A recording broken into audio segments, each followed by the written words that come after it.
Assalamualaikum warahmatullahi wabarakatuh.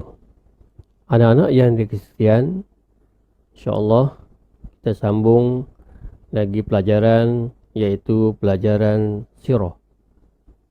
Pelajaran yang keempat, iaitu pekerjaan Nabi Muhammad sallallahu alaihi wasallam.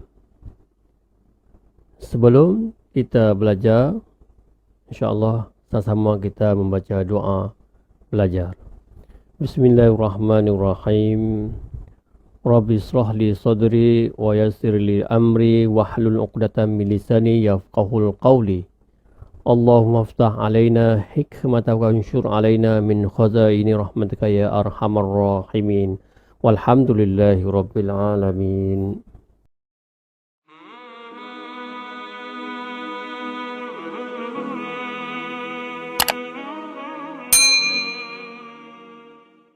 Anak-anak yang kasih sekalian, insyaAllah sebelum kita belajar tentang pekerjaan Nabi Muhammad SAW, insyaAllah di akhir pelajaran nanti murid-murid dapat yang pertama menceritakan pekerjaan Nabi Muhammad SAW sebagai pengembala kambing, dan yang kedua di akhir pembelajaran nanti insyaAllah anak-anak dapat atau murid-murid dapat menceritakan kisah perniagaan Nabi Muhammad sallallahu alaihi wasallam.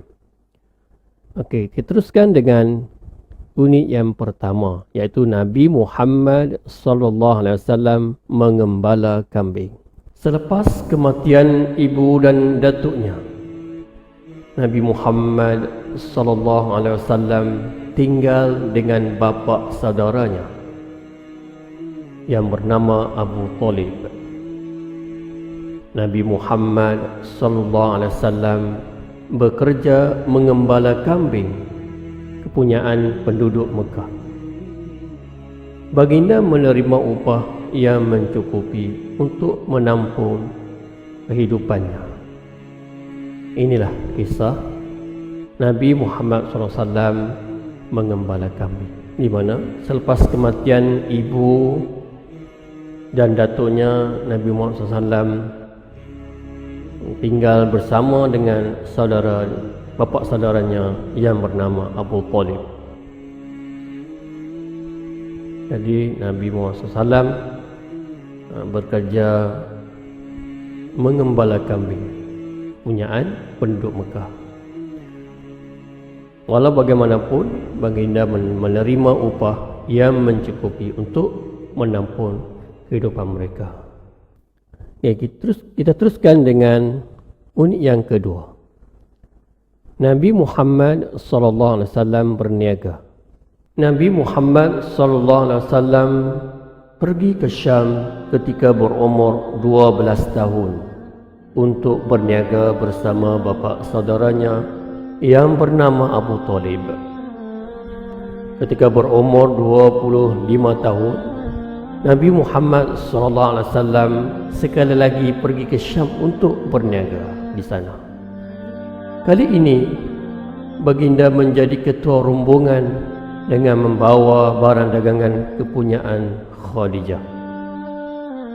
Nabi Muhammad SAW berniaga dengan ditemani oleh khadam Khadijah yang bernama Maisarah.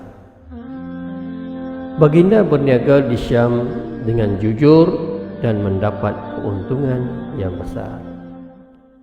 Inilah kisah Nabi Muhammad SAW berniaga. Jadi anak-anak sekalian, tahukah anak-anak sekalian, Nabi Muhammad SAW mendapat hasil yang banyak dalam perniagaan kerana baginda sentiasa mengamalkan sifat jujur, amanah dan mesra dengan pelanggan. Jadi anak-anak sekalian,